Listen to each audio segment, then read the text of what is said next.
आप सभी भाई बहनों का आध्यात्मिक ज्ञानात्मक चैनल की ब्रह्म मुहूर्त ज्ञान उपदेश कक्षा में एक बार फिर स्वागत है। आज की चर्चा का विषय ही देखिए ब्रह्म मुहूर्त शब्द से है, यानी कि ब्रह्म मुहूर्त की गारंटी। और गारंटी शब्द के दाएं बाएं हमने जमा के सफेद रंग के निशान लगाए। और क्योंकि ब्रह्म मुहूर्त की गारंटी, ये तो सफेद रंग से हम एक शब्द लिखे ही है। देखिए, इन शब्दों के भावार्थ आपको मुझे समझने होंगे। देखिए, आज हमने ब्रह्म मुहूर्त के साथ एक गारंटी शब्द इसलिए भी जोड़ दिया क्योंकि पिछले 2 ढाई 3 महीनों से कुछ राजनीतिक दलों में कुछ गारंटी शब्द अधिक इस्तेमाल हो रहा है, बोलने में, लिखने में। और विभिन्न प्रकार की कुछ स्थितियां गारंटी शब्द को बार बार देखने सुनने में आ रही है। तो फिर हम उस गारंटी शब्द को ही हमने आज अपनी वीडियो का एक मुख्य आधार लेते हुए इसको ब्रह्म मुहूर्त के साथ जोड़ दिया। इसलिए तो हमने देखी वीडियो का नाम ही क्या रखा है। वैसे तो हमारी देखी ब्रह्म मुहूर्त ज्ञान उपदेश कक्षा प्रतिदिन सुबह पिछले 5 वर्षों से चल रही है। और इस ब्रह्म मुहूर्त ज्ञान उपदेश कक्षा में हमने प्रत्यक्ष रूप से भी देखी 1200 से अधिक वीडियो तो प्रसारित भी की है। कुल वीडियो तो हमने देखी तकरीबन 2300 से अधिक वीडियो प्रसारित की है। क्योंकि प्रसारित होने वाली सभी की सभी वीडियो प्रत्यक्ष रूप से या अप्रत्यक्ष रूप से प्रकृति के 3 गुणों की चर्चा करती है। तमोगुण, रजोगुण और सतोगुण की स्थितियों पर हम प्रकाश डालते हैं। और इन 3 गुणों से ही संबंध रखने वाली जो एक स्थितियां हैं आपके 3 शरीरों की, यानी कि स्थूल शरीर, सूक्ष्म शरीर और कारण शरीर की स्थितियों पर हम चर्चा रखते हैं। ये सभी की सभी स्थितियां हम पिछले 5 वर्षों से इन पर कुछ ना कुछ विचार शास्त्रों के अनुसार, यानी कि तर्क संगत विश्लेषण करते आए। जैसा जैसा कुछ वीडियो का हमें नाम मिलता है, उस नाम के अनुसार फिर हम शास्त्रों से एक संबंधित बातों को ही उनसे एक संबंध जोड़ते हैं। और शाम को तो हम अक्सर देखिए भौतिक विषय लेते हैं। हालांकि आज का भी देखिए ये गारंटी शब्द कुछ भौतिक विषय ही था, लेकिन क्योंकि ये ब्रह्म मुहूर्त से हमने जोड़ा इसलिए हमने इसको ब्रह्म मुहूर्त ज्ञान उपदेश कक्षा में ही इस पर चर्चा रखना ठीक समझा। जबकि शाम की संध्या बेला ज्ञान कक्षा में, चाहे संध्या बेला ज्ञान कक्षा की वीडियो हो, चाहे ब्रेकिंग आध्यात्मिक न्यूज ज्ञान कक्षा की वीडियो हो, चाहे प्रभु की वाणी फकीर की जबानी ज्ञान कक्षा की वीडियो हो, चाहे बड़ी शिक्षा छोटा संदेश ज्ञान कक्षा की वीडियो हो, चाहे प्रश्नोत्तर ज्ञान कक्षा की वीडियो, इन सभी स्थितियों को हम शाम को ही एक संध्या बेला संदेश ज्ञान कक्षा के अंतर्गत ही प्रस्तुत करते हैं। और इन सभी स्थितियों में हम अधिक स्थितियां भौतिक जगत से लेते हैं। भौतिक जगत से इसलिए लेते हैं क्योंकि ये संपूर्ण माया है जो दृश्यमान है। देखिए, राजनीतिक दलों की स्थितियां हों, चाहे औद्योगिक घरानों की स्थितियां हों, या विभिन्न प्रकार के उद्योग धंधों की, दुकानदारों की और सरकारी विभागों की स्थितियां हों, आपके हमारे दिनचर्या में जैसा जैसा आपका हमारा स्वभाव, आपकी हमारी दिनचर्या, आपका हमारा व्यवहार देखने को मिलता है, तो उन सभी स्थितियों से ही हम कुछ स्थितियों को ढूंढते हुए प्रकृति के 3 गुणों की स्थितियों का एक संबंध जोड़ते हैं। अक्सर आपने मेरी शाम की संध्या बेला ज्ञान कक्षा में ये 3 रंगों की स्थितियां विशेष स्तर पर देखी होंगी। देखिए, सत्वगुण का भी प्रयोग है, ये एक ज्ञान पूर्वक स्थिति है। और रजोगुण की स्थिति को संसार से जोड़ा जाता है, और तामसी स्थिति को एक निषेध कर्मों से, पदार्थों से भी जोड़ा जाता है, नींद से भी जोड़ा जाता है। लेकिन साधारण स्तर पर, क्योंकि तमोगुण एक निषेध स्थिति है, क्योंकि शास्त्र भर पर कहते रहते हैं कि तमोगुण की निंदा करो, रजोगुण के प्रति उदासीन रखो, उदासीन रहो, उपेक्षा करो। क्यों?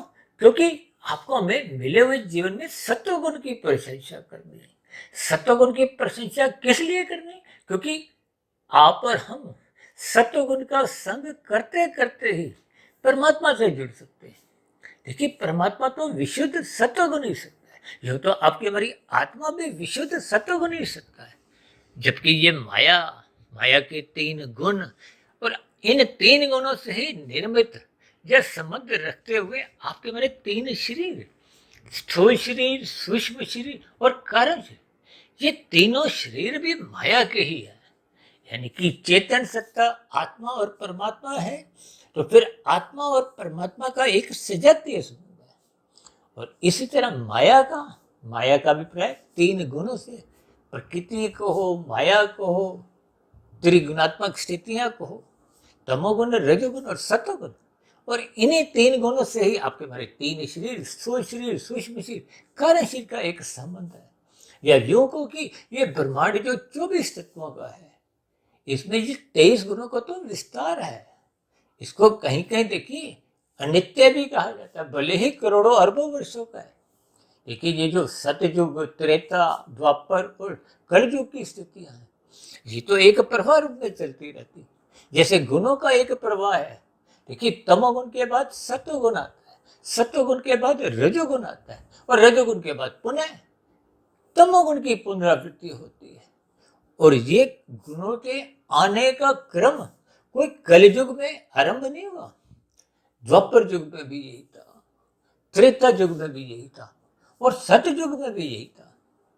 देखिए इन गुणों का एक क्रम चलता रहता। अब ये कलयुग समाप्त होगा तो पुनः सतयुग आएगा, फिर सतयुग के बाद फिर पुनः त्रेता, द्वापर, ये युगों का एक प्रवाह है। देखिए इन सभी युगों की एक आयु भी है। शास्त्रों में कलयुग की आयु 4,32,000 वर्ष कही गई है। इससे दुगनी द्वापर युग, इससे तिगनी त्रेता युग की, और इससे 4 गुनी सतयुग की। इन युगों का जब एक प्रवाह पूर्ण समाप्त हो जाता है तो एक चतुर्युग कहा जाता है। ऐसे 71 चतुर्युग जब बीत जाते हैं तो एक मनवंतर कहा जाता है, और 14 मनवंतर जब पूर्ण होते हैं तो ये सृष्टि का कार्यकाल एक पूर्ण माना जाता है। देखिए ये बातें शास्त्रों में कही गई। इन सभी स्थितियों की गुना भाग जब आप हम करते हैं तो बहुत लंबा समय आ जाता है।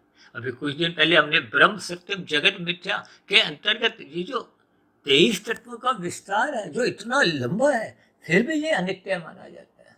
अनित्य इसलिए कहा जाता है क्योंकि इसका एक कारण है। यानी कि इस संसार का एक कारण क्या है? ये तीन गुणों की स्थिति, तमोगुण, रजोगुण और सतोगुण।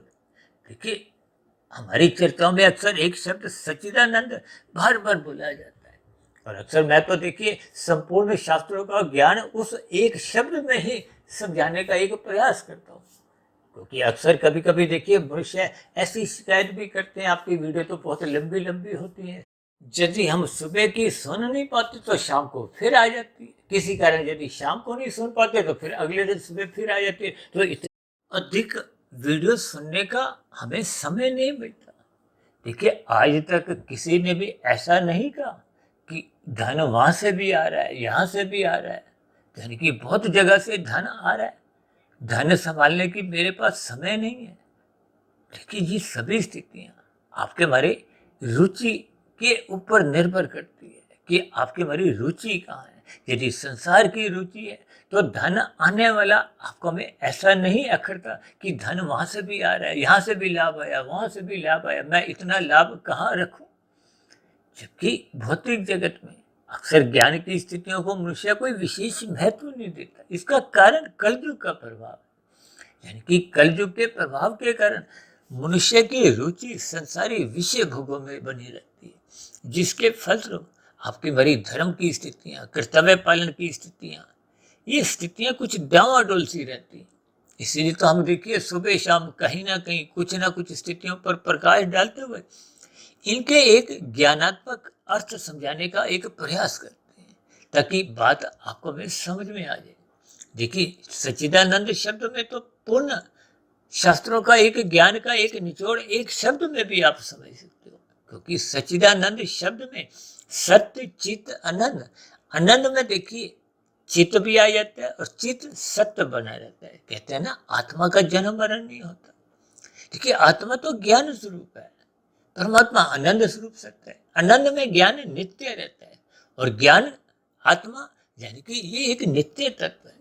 और जो तो माया के तीन गुण भी नित्य हैं, लेकिन उन तीन गुणों से जो 23 तत्वों का ब्रह्मांड है, यानी कि 24 तत्वों के ब्रह्मांड में 23 तत्व बहुत ही लंबे समय के होने के बावजूद भी वो अनित्य कहे जाते हैं, क्योंकि उनका कारण है तीन गुण। इसलिए तो इस माया को, इस जगत को, प्रकृति को त्रिगुणात्मक कहा जाता है।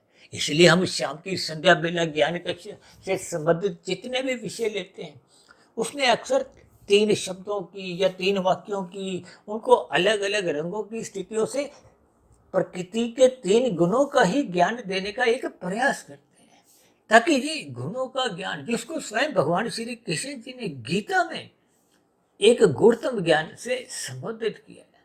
और भगवान श्री कृष्ण जी ने तो कहा है कि इन गुणों के रहस्यमय स्थितियों को समझो। अब क्योंकि हमने आज एक गारंटी शब्द ब्रह्म मुहूर्त के साथ जोड़ा है, इसका अभिप्राय है कि इस गारंटी शब्द को हम विशेष महत्व दें, ताकि हम उस गारंटी के इर्द गिर्द की स्थितियों को अपने जीवन का एक प्रमुख समय से जुड़ें। यानी कि आपका हमारा मिला हुआ जीवन में ये ब्रह्म मुहूर्त में उठने का एक स्वभाव जगे, संस्कार बने, ताकि आपकी हमारी ये जो राजसी और तामसी स्थितियां हैं, जिनको शास्त्र बार बार मना करते हैं, क्योंकि तमोगुण रजोगुण शास्त्र बार बार कहते रहते हैं प्रत्यक्ष रूप से अप्रत्यक्ष रूप से कि ये बंधनदायक, मुक्तिदायक केवल और केवल सत्वगुण है। और सत्वगुण की ही शुद्धतम स्थिति एक आत्मा और परमात्मा की कही गई है। आत्मा ज्ञान स्वरूप है, परमात्मा अनंत स्वरूप से है। इसीलिए तो आत्मा की रुचि केवल परमात्मा में ही होती है। ये जो संसारी रसगुल्लों की, विषय भोगों की प्राप्ति में आत्मा की कभी रुचि नहीं होती, क्योंकि वो तो चेतन तत्व है। ये जो रुचि होती है स्थूल शरीर की होती है। स्थूल शरीर तो विषय भोगों का ही परिणाम है। इसको शास्त्रों में इंद्रिय दोष भी कहा गया, यानी कि स्थूल शरीर सदा ही विषय भोगों की ओर उसका एक झुकाव बना रहता है, महत्ता बनी रहती है, क्योंकि वो विषय भोगों का ही एक परिणाम है। देखिए, इन सभी स्थितियों को आपको में ज्ञान पूर्वक समझना चाहिए, क्योंकि आपका हमारा जो शरीर है ये पृथ्वी जल अग्नि वायु आकाश का बना है। और ये जो पांच भोग्य विषय हैं, गंध रस रूप स्पर्श और शब्द, ये सूक्ष्म भूत कहलाते हैं, तन्मात्रा भी कहा गया इनको, और यही भोग विषय भी है। इनको ज्ञान पूर्वक समझना चाहिए। ये प्रकृति का एक प्रवाह है। इन सभी स्थितियों को जितना जितना हम ज्ञान पूर्वक समझते हैं, उतना उतना हम परमात्मा के नजदीक पहुंचते हैं। क्यों पहुंचते हैं? क्योंकि उतना उतना हम आत्म स्वरूप में स्थित होते जाते हैं। देखिए, जब अज्ञानता समाप्त होती है, ये जो हमने बताया ना, हमने 2300 से अधिक वीडियो जो प्रसारित की है, देखिए इन सभी प्रसारित हो चुके वीडियो में भी कोई नया ज्ञान नहीं, ये सभी ज्ञान की कड़ियां आपके हमारे भीतर में पहले से ही आत्मस्थित है। लेकिन संसारी विषय भोगों को भोगते भोगते, क्योंकि माया के भोग तो जड़ है, अब जड़ स्थितियों का प्रभाव आपके हमारी आत्मा पे पड़ता है। आत्मा पे प्रत्यक्ष रूप से ये प्रभाव नहीं पड़ता। देखिए, जैसा हम स्थूल शरीर के स्तर पर कर्म करते हैं, भोग करते हैं, देखिए स्थूल शरीर की 5 ज्ञानेंद्रियां हैं, जिनसे हम 5 भोग्य विषयों का सुख भोगते हैं। गंध रस रूप स्पर्श शब्द, ये 5 भोग्य विषय हैं। गंध का सुख नाक भोगती है, रस का सुख जिह्वा, रूप का आंख और स्पर्श का त्वचा। इसी तरह शब्द का कान। ये नाक जिह्वा आंख त्वचा कान, ये ज्ञानेंद्रियां हैं, ये स्थूल शरीर की है। इनको गोलक भी कहा जाता है। और ये जो हाथ पैर वाली लिंग गुद है, ये कर्मेंद्रियां हैं। देखिए, हम सुखों की प्राप्ति के लिए ही इन कर्मेंद्रियों द्वारा कर्म करते हैं, और जो कर्म हम सकाम भाव से करते हैं उनका कर्माशय बनते हैं, और बने हुए कर्माशय के साथ साथ संस्कार बनते हैं। देखिए, मानसिक स्तर पर जब भी हम कोई चिंतन करते हैं, अच्छा बुरा, वो एक अलग स्थिति है, उनका कर्माशय नहीं बनता, उनके संस्कार बनते हैं। और संस्कार कारण शरीर में रहते हैं। कारण शरीर में जैसे जैसे संस्कार हम बना लेते हैं, देखिए स्वभाव को, संस्कार को, ये सब एक ही बातें, यानी कि जैसा स्वभाव हम बनाते हैं, जैसे संस्कार हम बनाते हैं, तो कारण शरीर में किसी एक गुण की प्रधानता होती है, वही आपका हमारा एक स्वभाव कहलाता है। देखिए, सत्वगुण की यदि प्रधानता होगी तो आप और हम सहज ही सत्संग के प्रति, परमात्मा के प्रति, गुरु के प्रति, शास्त्रों के प्रति आपका हमारा रुझान बना रहता है। सत्संग करने की एक इच्छा सहज ही बनी रहती है। और यदि सत्वगुण प्रधान स्थिति में नहीं, रजोगुण प्रधान स्थिति में, तो फिर ऐसी स्थितियों में ये जो ज्ञान की स्थितियां ये कुछ नपी तुली ही होती है, या यूं को कि कर्म कांड से संबंधित ही कुछ नपी तुली सी होती है। रुचि किसमें होती है? संसार में, संसारी विषय भोगों में, संसार को अधिक से अधिक पाने में, इकट्ठा करने में। ये संसारी स्थितियां हैं। और यही संसारी स्थितियां जब हम अनीतिगत कार्यों द्वारा पूरी करते हैं, देखिए जब हम छल कपट ठगी, अनीतिगत कार्य, चोरी डकैती, ये हेरा फेरी, घोटालेबाजी की स्थितियां बनाते हैं, तो ये एक निषेध कर्म है। देखिए निषेध कर्मों की तो कानून भी आपको में इजाजत नहीं देता। हेरा फेरी की, चोरी डकैती की, और आजकल तो डिजिटल अपराध कितने ही कुछ होने आरंभ हो गए। इन सभी स्थितियों पर अंकुश रखा जाता है कानून द्वारा। जो मनुष्य इन कानूनों का उल्लंघन करते हैं, पालन नहीं करते, उनको पुलिस द्वारा पकड़ लिया जाता है, न्यायालय में पेश करते हुए फिर उनको जेल में डाल दिया जाता है। देखिए ये सभी स्थितियां एक व्यवहारिक स्थिति है। ठीक इसी तरह परमात्मा की व्यवस्था में कर्मफल सिद्धांत के अंतर्गत ये मनुष्य योनि आपको में कर्म करने की स्वतंत्रता है। अच्छा करें, बुरा करें, देखिए अच्छा करने के ही शास्त्र प्रेरणा देते हैं, बुरा करने से तो रोकते हैं। क्योंकि शास्त्र, वेदों में तो स्पष्ट शब्दों में कहा ये करो, ये मत करो। जिनको करने की अनुमति है उसके लिए विधि विधान कुछ समझाए गए, ये विहित कर्म करो। जैसे यातायात के नियमों के अंतर्गत आपको में कुछ छूट दी गई है, हरी बत्ती पे चलो, लाल बत्ती पे रुकने की सलाह दी जाती है, रुको, नहीं रुकोगे तो आपका चालान कटेगा। ठीक इसी तरह प्रकृति की कर्मफल सिद्धांत के अंतर्गत भी देखिए, यहाँ भौतिक जगत में तो बहुत से लोग बच भी जाते हैं जिनके चालान कट नहीं पाते। कुछ ऐसी एक कानून की कुछ लाचारियां कहो, कुछ ऐसी स्थितियां होती हैं, लेकिन परमात्मा की व्यवस्था में, प्रकृति की व्यवस्था में ऐसी कोई लाचारियां नहीं, क्योंकि परमात्मा तो सर्वव्यापी सत्ता है। ये माया तो जड़ है, ये तो एक यंत्र के समान है। ये तीन गुण भी एक यंत्र ही समझो। जैसे आपके हमारे घरों में देखिए कितने ही यंत्र हैं, टीवी है, फ्रिज है, वॉशिंग मशीन है, गीजर है, सबके अलग अलग स्वभाव है। फ्रिज में पानी ठंडा होता है, जबकि गीजर में तो पानी गर्म होता है। ये उनके स्वभाव है, तमोगुण का अलग स्वभाव है। इसीलिए तो भागवत पुराण में स्पष्ट शब्दों में आपको में निर्देशित किया गया है कि धूत कीड़ा, मद्यपान, स्त्री संग, हिंसा और अनीतिगत कार्य ये निंदनीय स्थान है, ये तामसी स्थिति है। इनका संग मत करो। इनका संग करोगी तो आपसे हमसे पाप कर्म सहज ही होने लगते हैं, और पाप कर्म होने से आपका हमारा कर्माशय बिगड़ता है। कर्माशय बिगड़ता है तो संस्कार भी एक बुरे बनते हैं, और बिगड़ा हुआ कर्माशय जब अधिक बिगड़ जाता है तो मरते समय जब पाप कर्मों की अधिकता होती है, पुण्य कर्मों की न्यूनता रह जाती है, तो पुनः मनुष्य योनि की प्राप्ति ही नहीं होती। ये जो 84 लाख प्रकार की योनियां हैं, शरीर है, जिसमें महत्व केवल मनुष्य जीवन का है, जिसको आप और हम बहुत ही हल्के में लेते हैं, और कहीं कहीं तो मजाक में भी लेते हैं। देखिए हल्के में लेने का अभिप्राय क्या है कि हम संसार को भोगना चाहते हैं, संसार को ही इकट्ठा करते हैं, और मजाक में इसलिए कि मनुष्य इस संसार को पाने में, संसार को भोगने में अनीतिगत कार्य करता हुआ, पाप कर्म करता हुआ भी हिचकता नहीं, जबकि किए गए सभी के सभी पाप कर्म, देखिए छोटे से छोटे पाप कर्म का भी जो एक दोष है, सजा है, दंड है, वो आपको हमें भुगतनी होती है। इसलिए तो हम अक्सर बार बार कहते हैं कि प्रकृति की अदालत में, प्रकृति की व्यवस्था में आपके हमारे सभी के सभी पाप कर्मों की गैर जमानती वारंट की आप स्थिति ही समझो। इनकी कोई जमानत नहीं है। देखिए थोड़े दिन पहले हमने ये जमानती, आरोपी और अपराधी शब्द पे भी कुछ तरीकोनात्मक, यानी कि प्रकृति के तीन गुणों की स्थितियां समझाई थी, जिनको हमने जमानती को सत्वगुण से, आरोपी को रजोगुण से और अपराधी को तमोगुण से जोड़ा था। देखिए इन शब्दों का हम चुनाव कहो कुछ इस ढंग से करते हैं कि प्रकृति के तीन गुणों का स्थितियां आपको हमें समझ में आ जाए। देखिए हमने जो आज ब्रह्म मुहूर्त कि एक ग्रंथि शब्द लिखा है और दाएं बाएं हमने जमा के निशान लगाए हैं।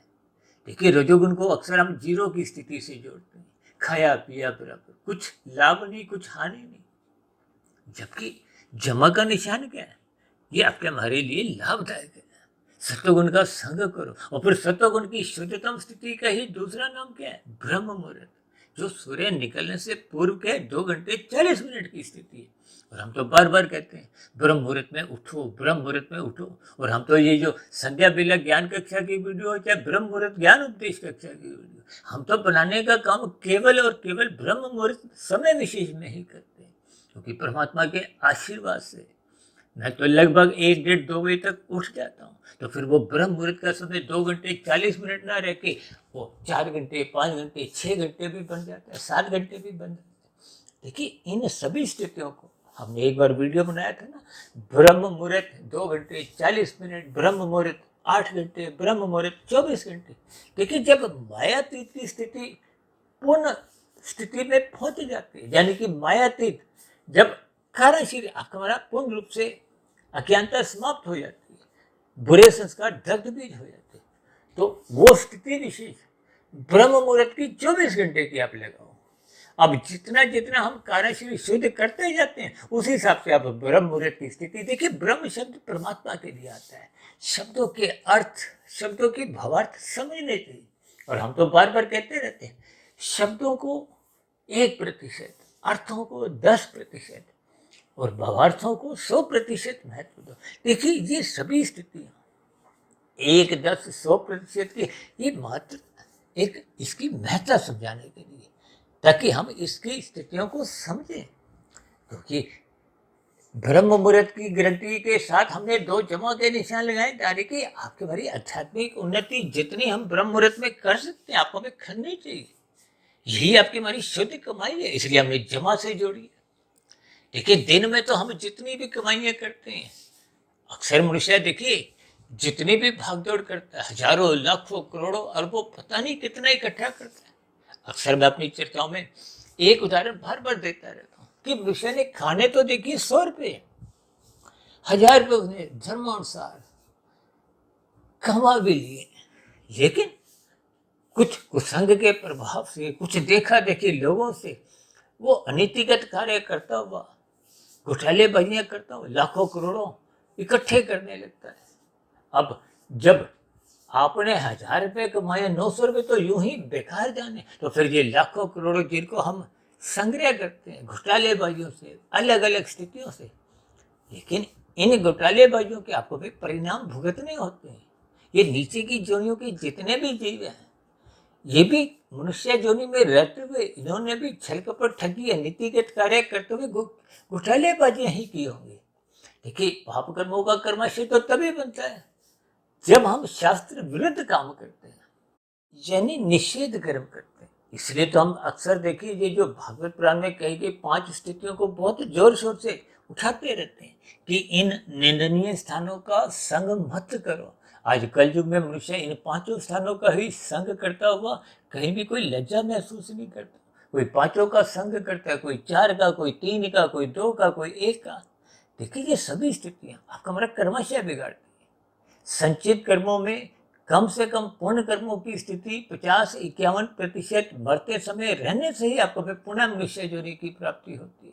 और यदि अनीतिगत कार्य हम करते हैं, छल कपट ठगी हेरा फेरी करते हैं, घोटालेबाजी करते हैं, तो आपका हमारा पाप कर्मों का कर्माशय बहुत तेजी से बढ़ता है। बहुत तेजी से बढ़ते बढ़ते वो फिर एक बहुत ही अजीबोगरीब स्थिति में, अब उदाहरण के लिए देखिए किसी का पाप कर्मों का कर्माशय 80% है, 90% है, तो फिर पुण्य कर्मों की स्थिति कितनी होगी, 10%, 20%। तो फिर नीचे की जोनियों में देखिए वनस्पति जोनियां, कीड़े मकोड़े, समुद्र में रहने वाले जीव, पक्षी, पशु, ये एक कर्म है। पशुओं के बाद इंसान जोनी आती है। देखिए शास्त्रों में कुछ ऐसी स्थितियां स्पष्ट रूप से मेरे भी पढ़ने में नहीं आई, लेकिन मनुष्यों के पैदा होने की और पशुओं के पैदा होने की जो एक मैथुन की स्थिति है वो एक समान है। इसका अभिप्राय ये है कि पशु के बाद मनुष्य जोनी, और वो भी तब जब संचित कर्मों में पाप कर्म घट घट के जब पुण्य कर्मों के बराबर आ जाते हैं। अब देखिए किसी के 90% यदि पाप कर्म है, पुण्य कर्म 10% है, तो फिर नीचे की हजारों लाखों करोड़ों अरबों खरबों पता नहीं कितनी नीचे की दुनिया में रहते हुए वो कब घट घट के 10% पाप कर्म आएंगे, तब जाके वो मनुष्य योनि की प्राप्ति होती है। और मनुष्य योनि की प्राप्ति होने पे भी वो 90% तो बुरे संस्कारों के साथ वो जीवात्मा, जिनको अक्सर हम कहते हैं ना ये पापात्मा है। देखिए जिसमें अच्छे संस्कार होते हैं उनको हम एक शब्द पुण्यात्मा कहते हैं, जिनके बुरे संस्कार अधिक होते हैं उनको हम पापात्मा कहते हैं। नहीं तो आत्मा कहीं भी पापात्मा पुण्यात्मा नहीं होती, वो तो एक शुद्ध चेतन तत्व है। लेकिन समझने के लिए कुछ एक स्पष्ट संदेश देने के लिए, ताकि बात आपको में समझ में आ जाए, जैसे स्वर्ग नरक की स्थितियां हैं, देखिए ये इसीलिए समझाई जाती है ताकि हम कभी भी पाप कर्म नहीं करें। देखिए कानून में भी ये दंड की व्यवस्था किस लिए है, ताकि हम पाप कर्म नहीं करें। और पुरस्कार की स्थितियां किस लिए, ताकि हम पुण्य कर्म करें। देखिए इन सभी स्थितियों को आपको मैं ज्ञान पूर्वक समझना चाहिए। और क्योंकि हमने देखिए ब्रह्म मुहूर्त की गारंटी के साथ जमा शब्द जोड़ा है, यानी कि एक ब्रह्म मुहूर्त की एक गारंटी है, परमात्मा की एक गारंटी है कि जब आप ब्रह्म मुहूर्त में उठने लगते हो, गुरु के प्रवचन सुनते हो, शास्त्रों का स्वाध्याय करते हो, आत्मस्थित होने लगती हो, तो आपको आनंद की झलकें मिलने लगती है। देखिए कहीं भी शास्त्रों में तमोगुण की गारंटी कोई नहीं देता, यानी कि तमोगुण में कोई आनंद की स्थिति नहीं है। जब रजोगुण में ही नहीं है तो तमोगुण का तो प्रश्न ही नहीं उठता। जबकि सत्वगुण में कुछ उसकी एक झलकें आरंभिक स्तर पे, देखिए जब बार बार कहा गया सत्संग करो सत्संग करो, और आप तो बार बार कहते हैं श्रद्धा पूर्वक सत्संग करो, क्योंकि श्रद्धा पूर्वक किए गए सत्संग का चिंतन मनन होना संभव है।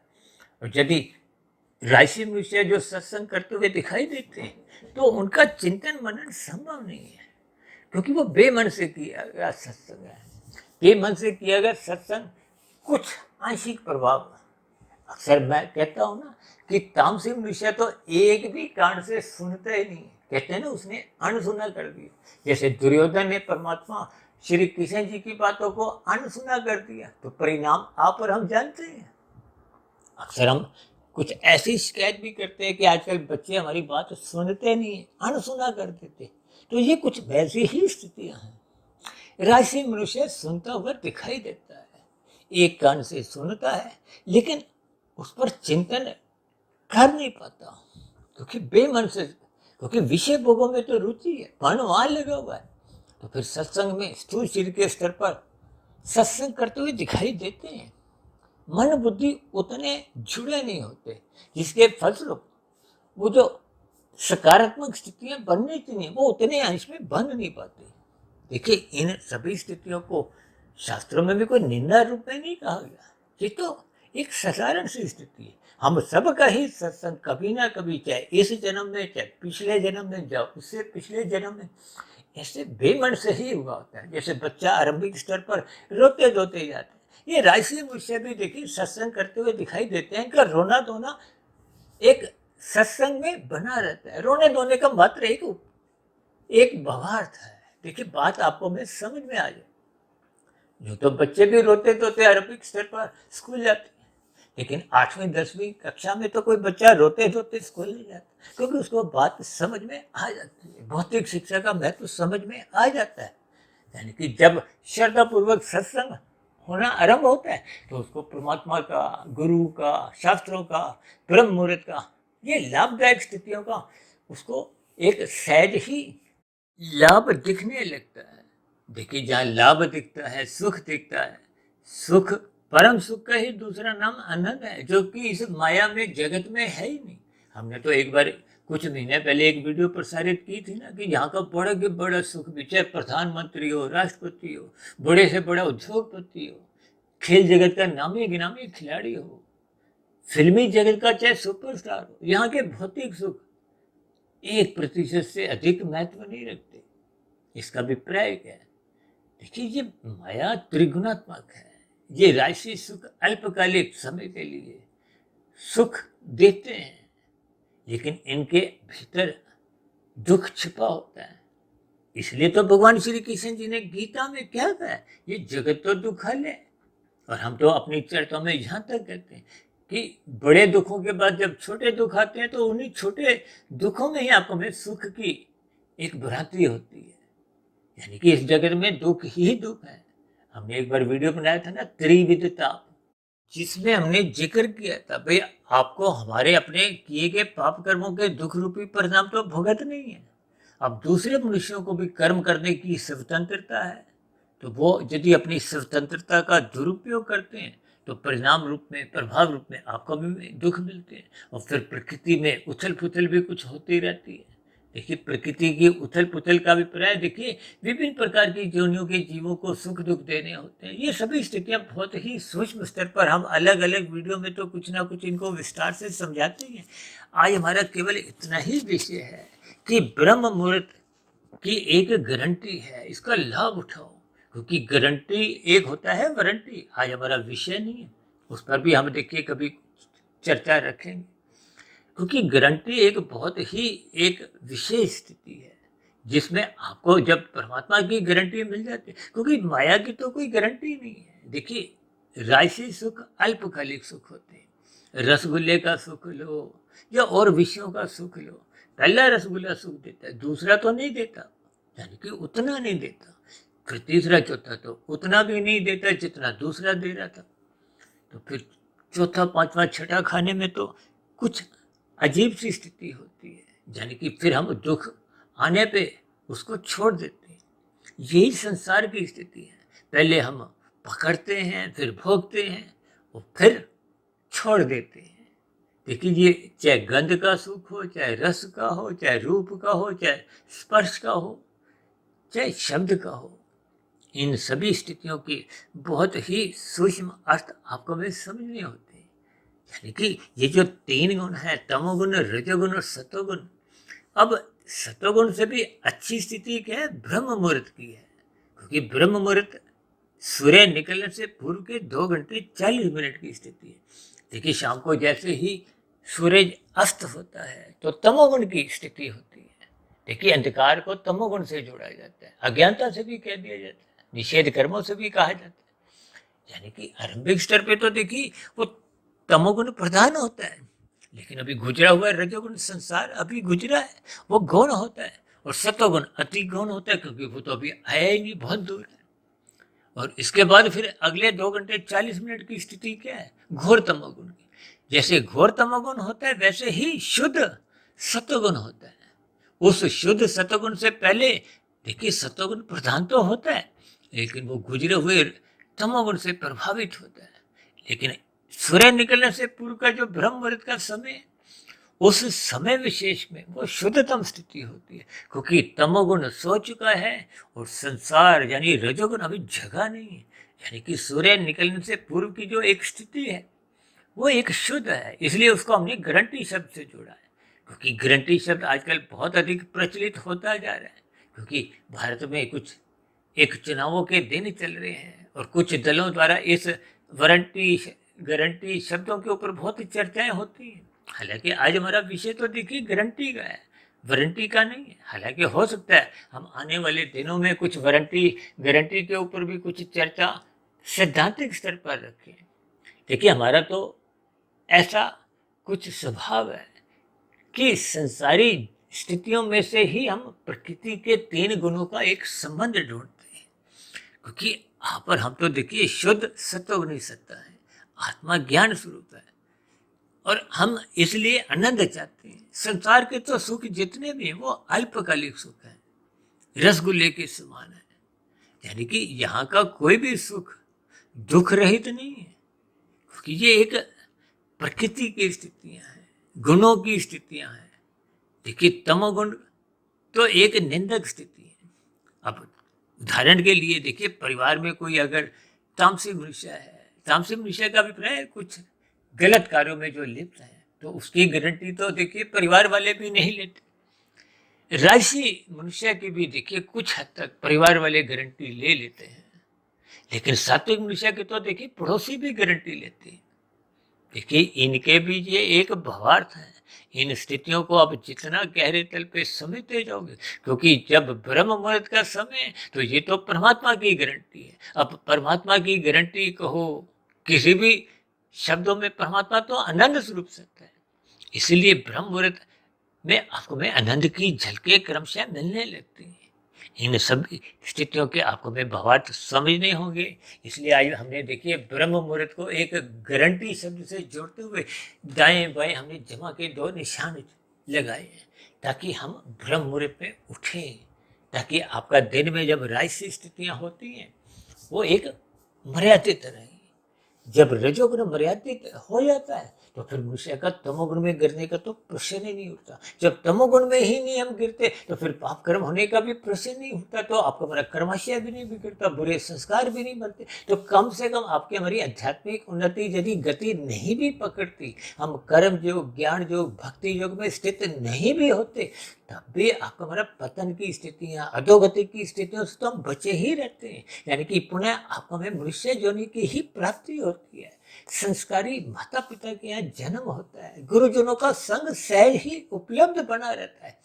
इन सभी स्थितियों की आपको भावार्थ समझते हुए ब्रह्म मुहूर्त में उठने का अपना संस्कार स्वभाव बनाना होगा, जिसके लिए आपको हमें रात को जल्दी सोना होगा। रात को तो देखिए गुणात्मक स्थिति है, हानिकारक स्थिति है, यानी कि हानिकारक स्थितियों से बचना होगा, लाभदायक स्थितियों से जुड़ना होगा। यही ब्रह्म मुहूर्त की एक गारंटी है, जिसको हमने विभिन्न उदाहरणों द्वारा एक भावार्थ रूप में समझाने का एक प्रयास किया है। तो अब चर्चा विशेष को यही विश्राम देते हैं। ऐसी सार्थक शुभ गारंटी की स्थितियां आपके हमारे जीवन में भी बने, इन्हीं शुभकामनाओं के साथ चर्चा विशेष का यही विश्राम देते हैं। शाम को फिर मिलते हैं संध्या बेला ज्ञान कक्षा में। तब तक आप अपने आध्यात्मिक मित्र सुधीर भटिया फकीर को इजाजत दें। फिर भी वीडियो संबंधित आपके मन में कोई प्रश्न उठ रहा हो, कोई मेरी कही गई बातें आपको तर्क संगत आधी अधूरी ही लगती हो, मेरी कही गई बातों पर आपकी कोई विशेष टिप्पणी हो या शिकायत हो, तो आपके प्रश्नों का, सुझावों का व शिकायतों का नीचे दिए गए कमेंट्स बॉक्स पर सदा ही स्वागत है। अब चर्चा विशेष को यहीं विराम देते हैं। आप सभी भाई बहनों का इस चर्चा विशेष को ध्यानपूर्वक, धैर्यपूर्वक, गंभीरतापूर्वक सुनने के लिए बहुत बहुत धन्यवाद।